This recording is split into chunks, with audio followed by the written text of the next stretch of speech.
Now we've got the chair of the Minnesota Democratic Party and candidate for DNC chair, Ken Martin. Ken, thanks so much for taking the time.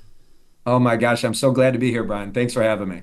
So, Ken, as we have progressed through this past election cycle, a lot of the postmortem that we've heard out of as far as the DNC is concerned, is that, or as far as the Democratic Party more broadly is concerned, is that really Democrats are bolstering their bona fides in the party by talking about how much they can run away from the party more broadly. The party really should be a boon for Democrats, not a liability. It should be a resource for Democrats, not something that drags them down. And so looking at that, I know this is going to be a broad question, but how do you intend to change that so that the Democratic Party isn't something that's going to hurt Democrats as opposed to help them? Well, I mean, first off, I mean, look at in Minnesota, our record of success in a very purple state. We're 25-0 winning elections, and that's because people don't run away from our party. We have a very big tent in Minnesota, and frankly, around the country. We have conservative Democrats, we have centrists, we have progressives like me, and there's even leftists in the party. And it's an acknowledgement that our greatest strength as a party, of course, is that we are a big tent. We have lots of different viewpoints, lots of different ideologies. We're very diverse, of course, geographically, ideologically, racially, and ethnically. And it's up to the party chair to get all of those folks in the same boat, rowing in the same direction. Now, look, there's lots of debates about what happened this last election. I'll tell you, I'm not here to win the argument. I'm here to win elections, right? And my point on that is we have to fiercely realize that what the conservative movement has done in this country, much better than our party, frankly, in the progressive movement, is they are focused almost exclusively on winning and building power because they know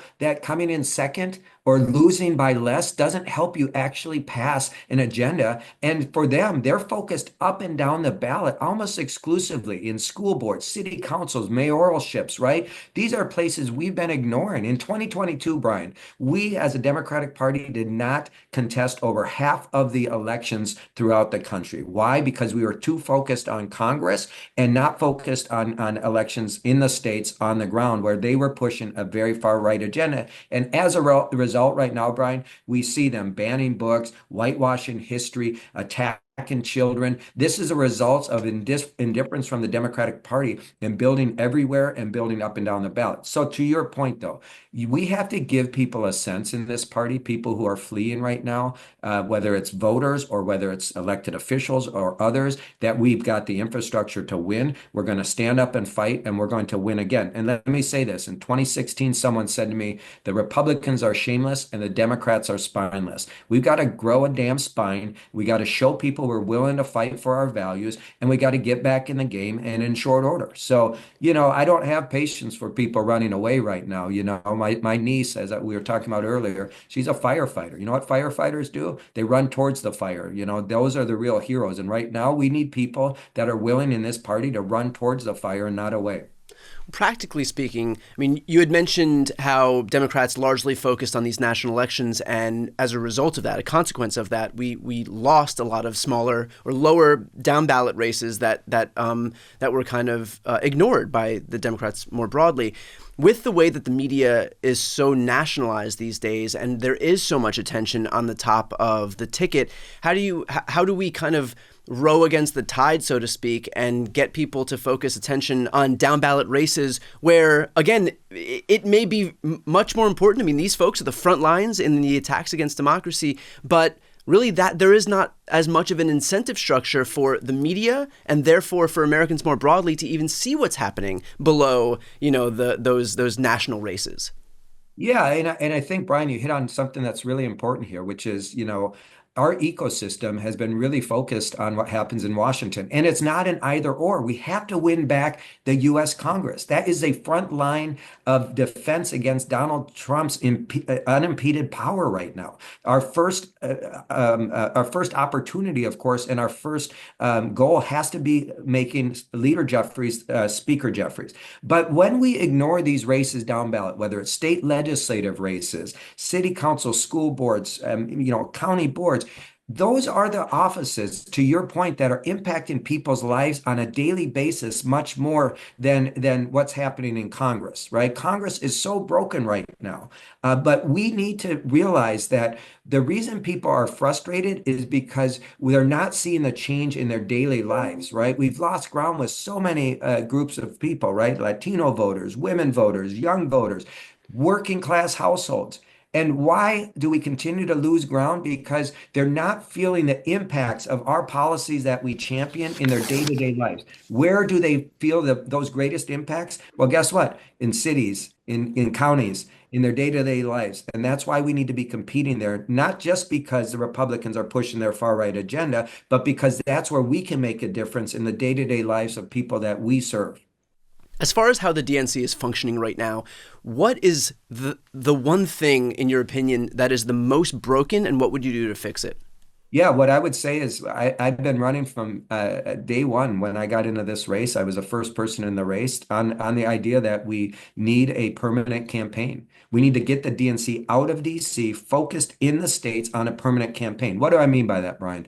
Right, the old conventional wisdom in politics was that you undecided voters broke 2 weeks before an election, and that people didn't start paying attention to politics until 5 to 6 months before the election. And that's just bullshit, right? The reality is we know we live in a perpetual campaign right now. Right. 40% of Americans say they avoid the news at all costs, yet 90% of Americans have a smartphone, meaning they're getting barraged with information all the time.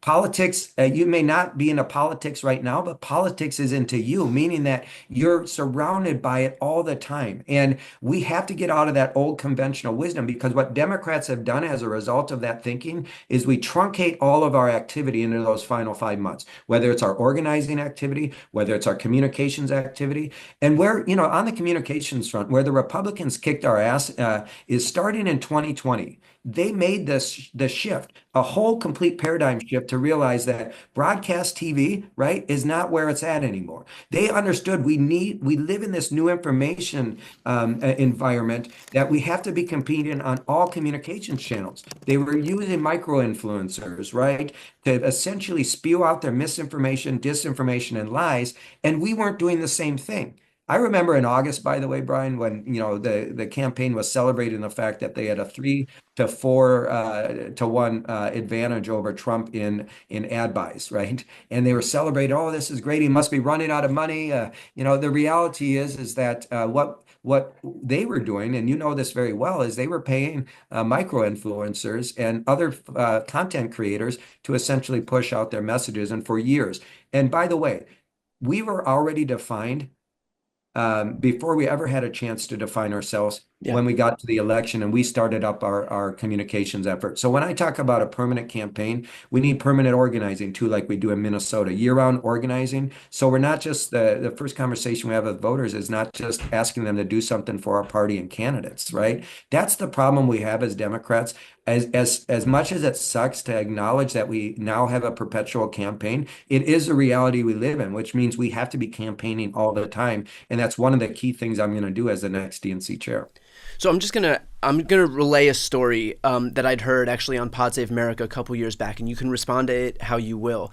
Stephanie Valencia discussed during an interview with the guys there, was discussing how in South Florida, Democrats basically dropped, as they do, millions and millions and millions and millions of dollars on ads that, of course, run September, October of an election year, in one year, out the other. Republicans spent $350,000 buying up one of the last politically neutral radio stations in South Florida. So they basically gave themselves the ability to, so to speak, to proselytize all year round, while Democrats were just focused on throwing as much money as possible at these ads whose effectiveness I doubt in this media environment.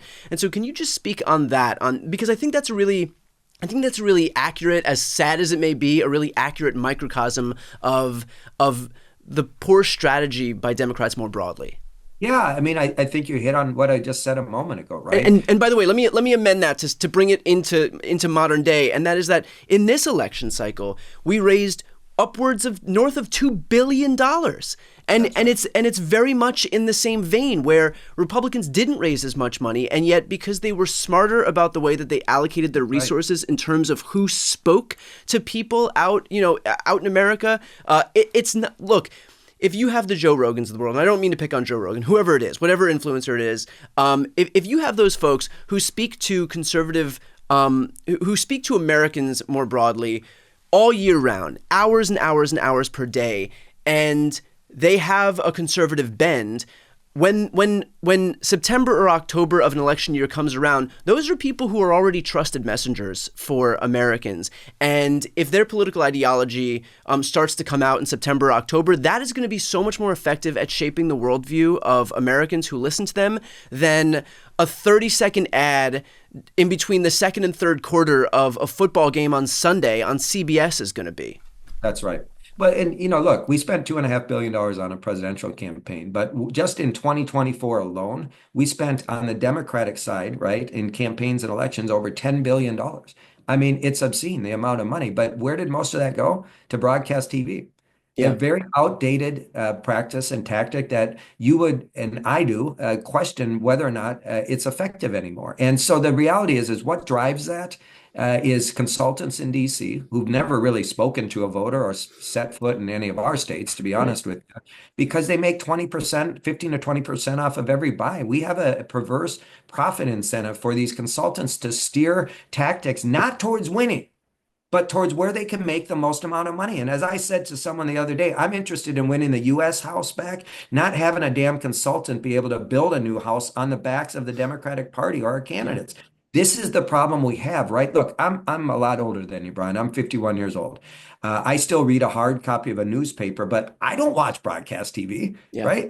I don't know anyone my age that watches broadcast TV. So why in the hell are we paying these consultants 20% off of the media buy on a tactic that doesn't work? We need to update our thinking and how we're reaching voters. So I'm a hunter, Brian, and people ask me, where do you go to hunt? They think I'm going to tell them my favorite deer stand or to the woods. No, I go to where the deer are. And this is the point that you've made before and other content creators, which is we have to go where the voters are, right? And meet them where they're at. They're not on broadcast TV anymore.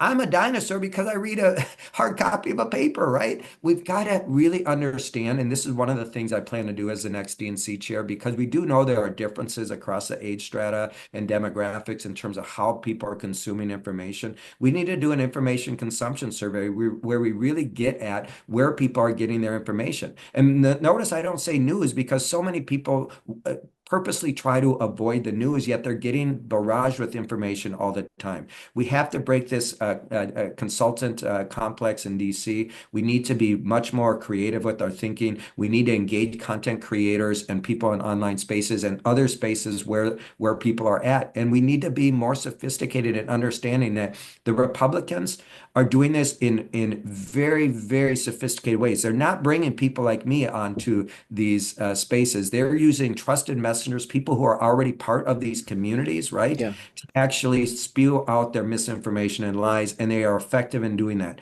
I'm not saying we have to stoop to their level in terms of lies and misinformation, but we do have to engage in the same tactics and in the same platforms. So one thing I'll say about that, and then we'll go to our last question here. I think the way that the consultant class is able to succeed is because when you're doing these ads on broadcast TV, there's really no way to tell whether or not they've been successful other than to look at the results of the election more broadly.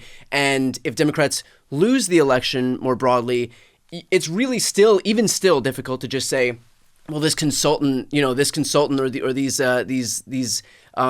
the folks who created this media campaign are to blame, because there's so many people that you can blame. And so there's really no way to pinpoint whether or not anybody in that kind of world has been effective or not. When you look at what content creators are able to do, we have real-time data on whether or not messaging has been effective. And so you can see, for example, if I put a video out on YouTube, if I put a short form video on TikTok or Instagram Reels or YouTube Shorts, I have minute by minute data, and I can see whether it's overperforming or underperforming. I can see how many shares something's gotten, how many comments something's gotten, how effective it's been at breaking through.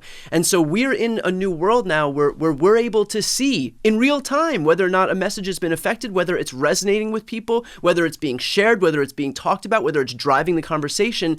And so knowing that we have that at our disposal, why we continue to heap all of this goodwill and validation and focus and money onto these consultants who largely focus on a medium that most people aren't watching, B, a medium that the people who are watching are already mostly bought in Democrats anyway, and C, where there's no way to even tell whether or not they're doing a good job is kind of beyond me. So just some food for thought there. Well, And then, I'm with you on that. Let me just say this, Brian, because my boys are 22 and 20. They get all their information from TikTok, right? And so and I'm sure there's lots of their friends that do the same. But point I'm trying to make to you is this: is that it is the high. What's that old saying? That it's sure a sign of insanity is doing the same thing over and over again, expecting a different result. yeah. You're absolutely right about the metrics and being able to really see in real time the efficacy of this content generators and folks in these online spaces, and that's of great value. But we also, again, I think at the core of this, any consultant who brings me, if I'm the next DNC chair, a plan that is not engaging in new tactics and meeting voters and people throughout this country where they're at, they're not going to get a contract from us. So we just got to break that. And it starts with the DNC and then our candidates. And finally, let's finish with this, the texts.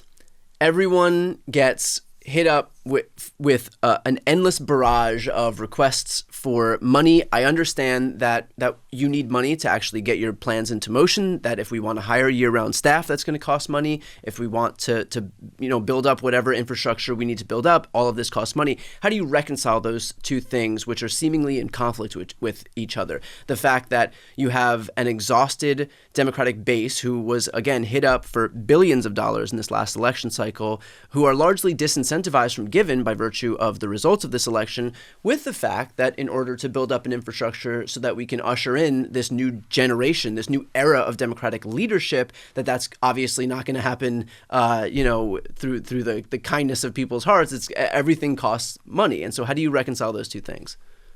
Yeah, I mean, I think the thing is we do have to raise money, but at what expense, right? Those texts, the doom texts, and the sky is falling. If you don't give us $5 now, and we meet this deadline, we're going to lose the election. It actually turns more people off, right? I hear from a lot of donors who's not donors, but people who are longtime party supporters who say, "You never send me an email asking me to volunteer or to door knock, right, or to show up for a rally. It's always about money." Right. And so, yeah, we do need to raise money. And for some, people, that's the only thing they can do. We have people who give $5 a month, and that's what they can do. They can't come out and door knock. Right. Yeah. But the constant barrage, 10, 20, 30 texts a day and emails a day from the party and its candidates, it is actually turning people off of engaging in politics. And so for me, I'm a grassroots organizer. Of all the titles I've ever worn, that's who I am. And it turns me off. Right. I unsubscribe from every single text message I get because it is just full of bullshit, right?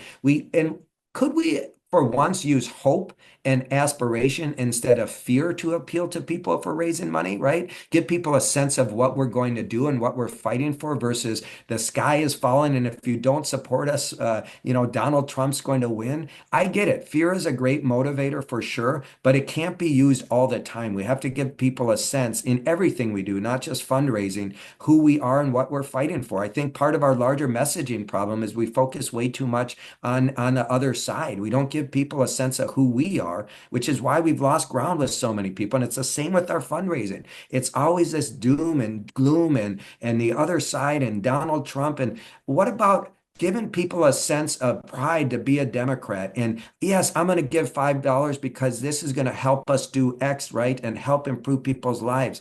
I mean, look, I'm with you 100%. We're going to change that if I'm the next DNC chair. We do need to raise money, but I think we can raise money through hope and people's aspirations versus fear. Ken Martin, thank you so much for taking the time today. Thank you. Really appreciate it, Brian.